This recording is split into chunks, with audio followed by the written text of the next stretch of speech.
Well, there you go. That might have some familiarity, the sound of that tune, and more than just the lyrical tip towards the Love and Spoonful.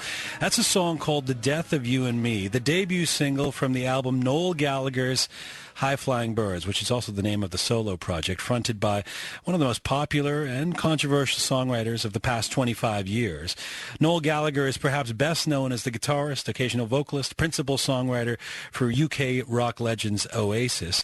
Emerging from Manchester in the mid-1990s with a string of hit albums, Oasis became one of the most beloved and successful British bands of all time. However, the band's tenure atop the charts was often turbulent, marked by infighting between Noel and his brother, Oasis's lead singer Liam Gallagher.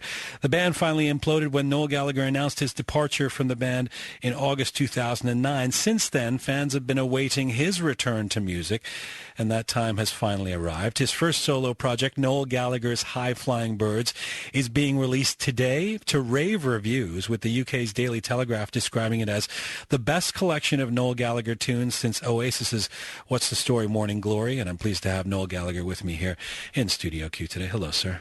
How are you? Nice to have you here. Thank you very much. You have a very nice ring. Oh, I've just been distracted by it. Thank you very much. It was I bought it. It's the American college ring that you get. When but I bought it in a pawn shop in Tokyo. It does look like you've graduated from an American college. Yeah, I've had to get into some really tricky conversations with people in airports going, hey, where'd you go to school? I'm like, let's not go there, mate. I love that you bought it in Tokyo. I'm assuming it's just like a GI has pawned it for prostitutes. Right. Let me start here. One of the songs on this record, The Death of You and Me, is a somewhat romantic take on the notion of running away and living happily ever after. You sing, I seem to spend my whole life running from people who will be the death of you and me. Some of your personal conflicts have been well publicized. Should we take that song to be autobiographical? Well, you can. I mean, it's not. I don't think it's fair that songwriters really go into too much depth about what songs are about.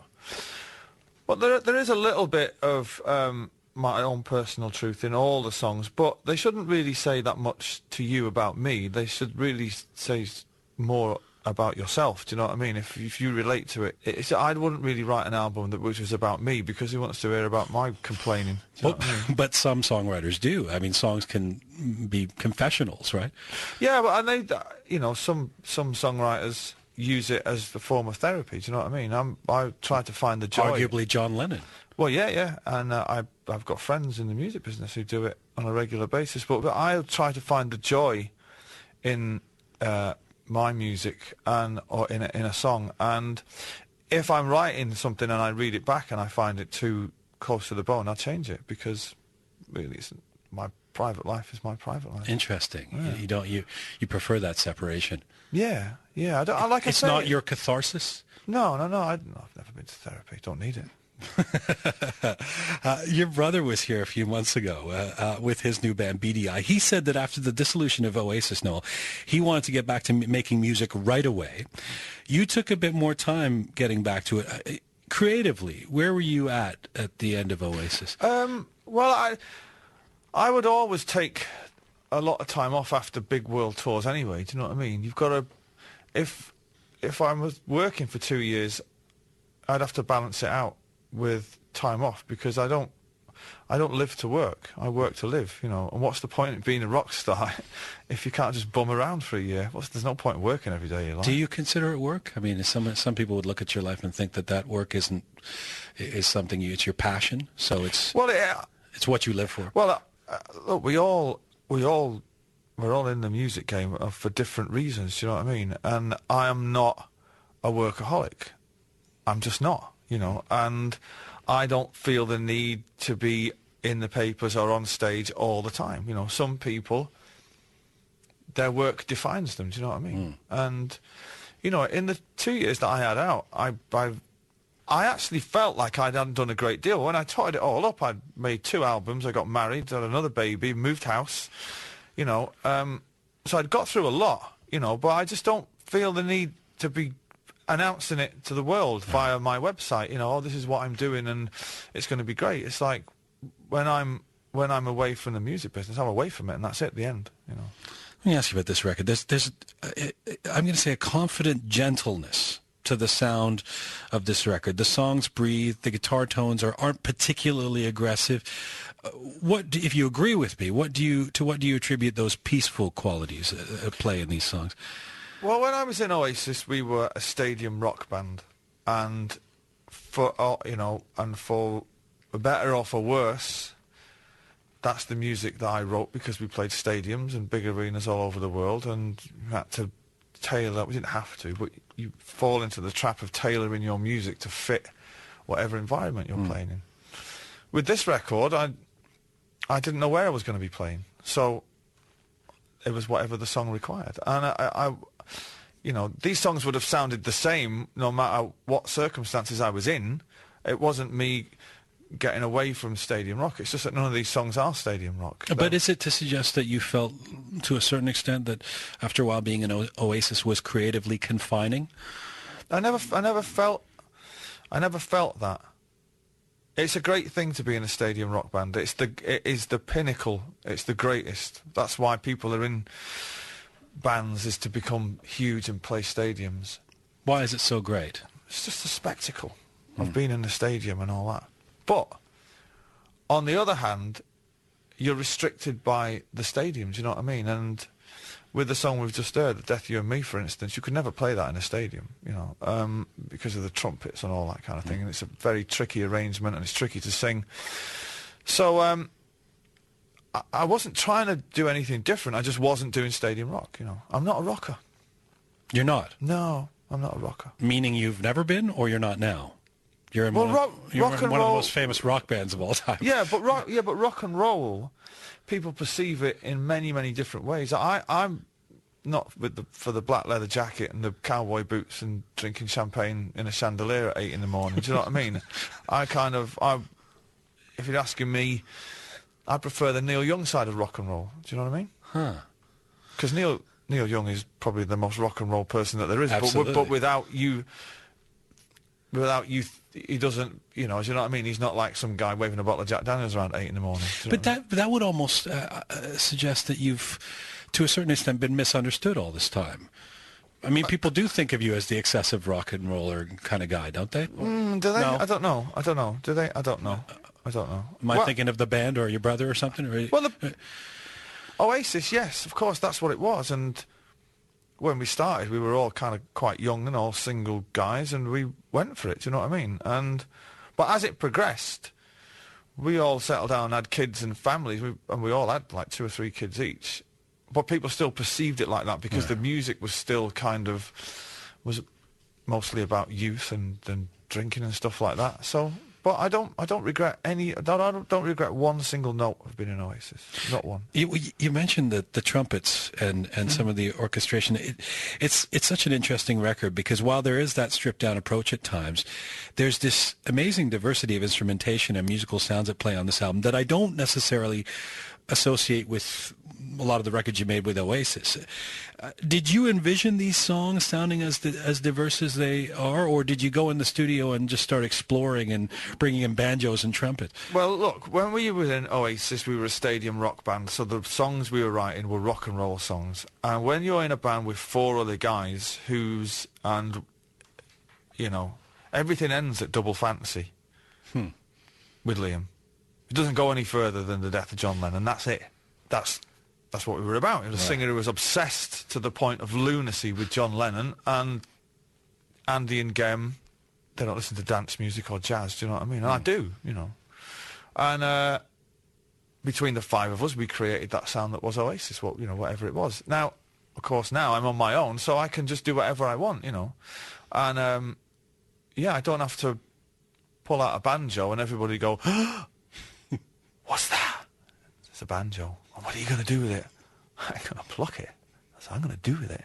Now it's just like, I just do it, But that's got to be really liberating.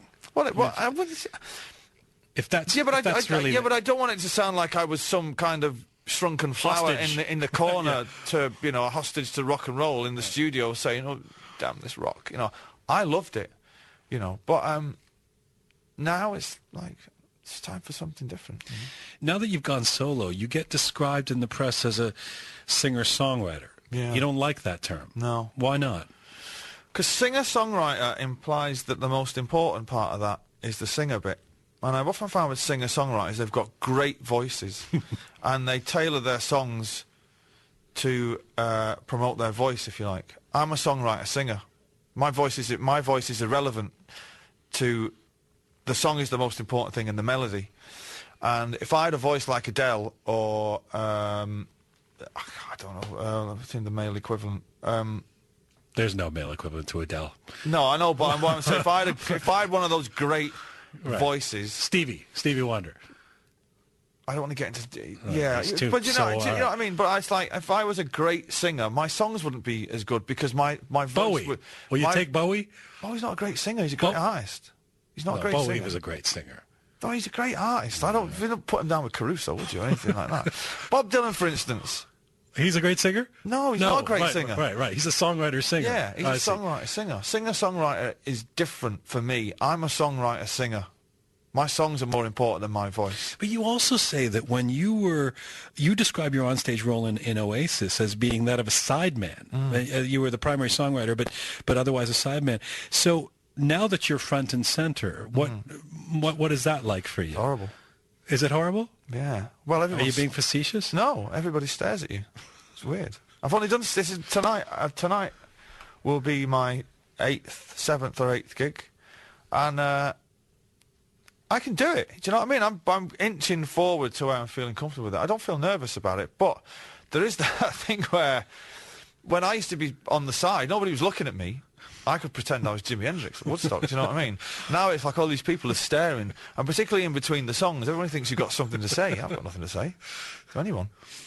I love the idea that after playing stadiums for a couple of decades, Noel Gallagher is intimidated by being on stage because people are looking at... If I can explain this by... When I was in Oasis, I'm stood here, and the entire band is that way to me, to my right. So I was almost observing the gig. I can play guitar standing on my head, you know. Not literally standing on my head, but I can do it, you know. So I would be observing the gig. I'd be more like a person in the crowd, but I'd obviously be getting paid a lot more. And but now I'm kind of... Gigs pass me by in 10 minutes now because I'm thinking about the words and what I'm playing and singing and all that. The next thing, it's over. Right. And... you know what? I'm getting used to it, and I'm enjoying it so far. It's the staring. It's weird. I have to ask you, maybe I'd be remiss if I didn't, since we're in this city. If I'm correct, your concerts this week, this is your first North American tour since the onstage appearance in Toronto when you were injured with the onstage attack back in 2008. Yeah. Do you have any apprehension about performing here again? No. That was a real unfortunate incident, you know, and I was kind of like, I didn't see it, you know. I was just playing away there, and the next thing, bang, the lights go out, and it's just like, what's going on there, you know? And it's still, that thing is still rumbling on, you know. Well, you said at the time that or a little while last year, you said you'll never really recover from the damages you suffered. Well, no, your bones, they don't just miraculously. They're all there. So how are you faring now? Yeah, it's good. But, you know, if anybody's had broken bones, when it gets to the winter, you know, you feel them a little bit, you know, and I feel them sometimes. But it's not something I only... You thought about it now when you brought it up. You weren't traumatized arriving in Canada. I wasn't walking around the streets yesterday thinking someone's going to jump out and attack me. Do you know what I mean? I'm sorry I brought it up. No, I'm kind of not like that. But that fills me with a bit of more apprehension for tonight's show. Thanks a lot for that. In terms of this tour, you're going to be playing Oasis songs, right? In concert. Well, let me. I'm going to be playing my songs. Oh. They're only Oasis songs when Oasis are playing them. Okay, you're going to be playing songs that you wrote that were performed in Oasis. That's right, yeah. That's something that Liam and BDI don't do. You said that you're playing them because you don't have enough other material yet. But is that really it, or do you feel a sense of obligation to the fans to play some... Well, you wouldn't really go and see Paul McCartney and expect him just to perform Wings songs, would you? I mean, you wouldn't. Well, maybe, depending on where he's at in his career. As good as it would be... Yeah. You're not sitting there thinking, I hope he plays, you know... Everything off RAM. Yeah, I hope he plays Hey Jude. Do you know what I mean? It's like, they're my songs. I wrote them. The end. And the reason BDI are not playing them is because they're a band, and I'm sure they don't want to turn into an Oasis covers band. You know, they're ploughing their own road from now on. Do you know what I mean? And good luck to them. Do you know what I mean? Other than that, I own those songs. They're mine. Does your relationship to those songs, the big hits even, change when it's Noel Gallagher playing his songs as opposed to what they were as Oasis hits? I'm not sure. No. Like, I'm playing Supersonic acoustically on this tour, and I've never sang it before. And when I was rehearsing it with the band, I do it acoustically in a different style. I really kind of thought, wow, they're really good lyrics. I wrote them, a long time ago, and I'd never sang it. And I thought, oh, if that's not bloody Bob Dylan-esque, that bit there, eh? But that's because you're a songwriter-singer. Yeah, and do they mean anything different? I don't know. I'll get back to you on that one. I don't know. I don't know. When will you get back to me on that? Probably next time I've got a record out. I'll hold you to it. Hey, I gotta ask you. You and Liam have never shied away from taking shots at each other publicly. That said, you are brothers with a celebrated musical history. He was just quoted in The Independent, as saying he was sure Oasis were going to get back together. Yeah. Your response was, "I left that band for a reason that still stands." Do you want to give us an update? Where do you see? I will. If you promise to broadcast this, I will tell you now that how this happened was I was doing an interview when I first started doing a round of interviews, and then a journalist said to me, "Did you have any regrets about leaving Oasis?" And I said, "Initially, I did, yeah, because I was kind of in the 10 months. I was thinking, well, we could have all there was problems within the band, but we could have all gone off and done our respective solo things. We didn't need to actually split up. It was a hot-headed moment. We could have been working on our solo projects, and it would have been nice, to come back in 2015. And a journalist being a journalist thinks, well, that's not a story. But if I use present tense and say it would be nice instead of would have been nice, and we could come back, there's a story. So what journalists do is they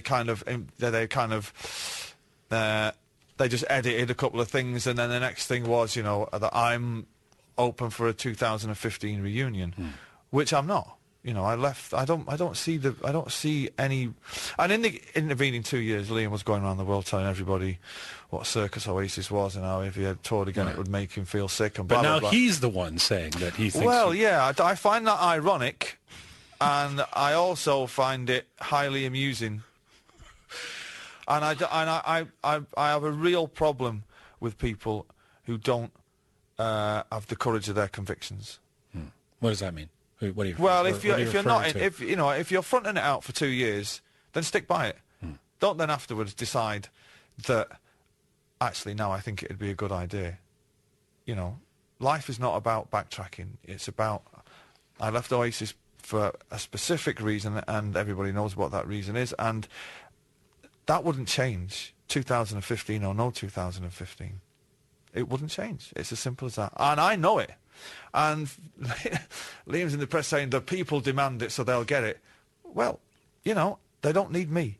All they've got to do is get another guitarist. I'm not Jimi Hendrix. I'm not Jimi Hendrix. But you'd be cool with them playing your songs without you? They hereby have my permission. They can do whatever they like. What you should do is... It's quite magnanimous of you. Yeah, well, the night he was on stage at the Brits and we got an award for the best album of the last 25 years, he got up there and thanked everybody, bar me.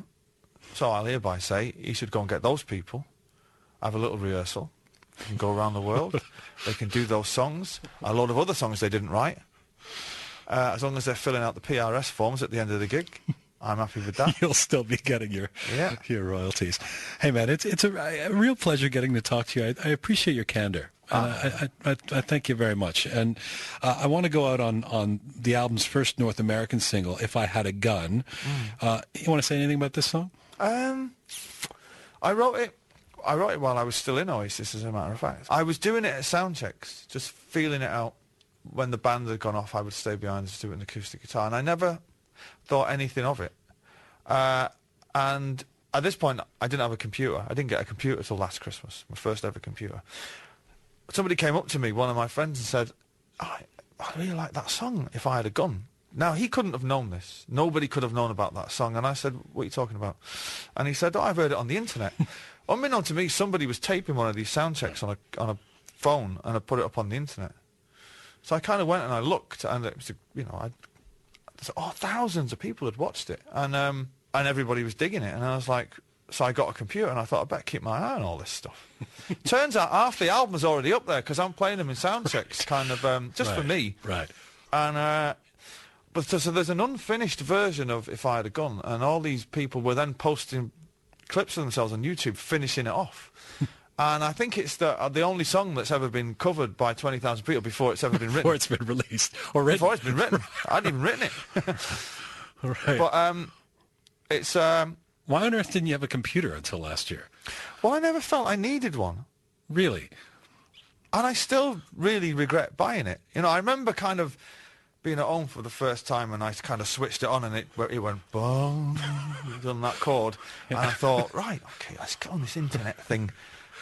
There's nothing on it. This internet thing. There's nothing on it. No, it's the way the world runs now. No, there's nothing on it.